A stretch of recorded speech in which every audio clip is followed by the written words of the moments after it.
Welcome to Colonial Park Cemetery in Savannah, Georgia. This cemetery is one of the most powerful remaining witnesses to the American Revolution in the state. Many of Georgia's best-known revolutionary figures lie right here under our feet, including a signer of the Declaration of Independence.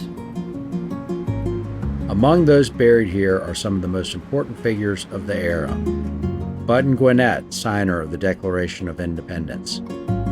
General Lachlan McIntosh, one of Georgia's highest-ranking Continental officers.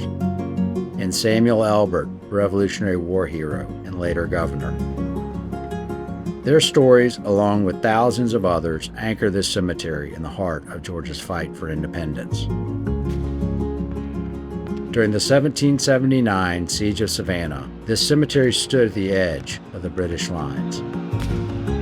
Many who died in the fighting were buried here, too, most in unmarked graves whose names were lost as time, storms, and city expansion altered the landscape. Today, preservation efforts by the city of Savannah focus on stabilizing fragile stones, resetting markers, and documenting the Revolutionary War burials that remain.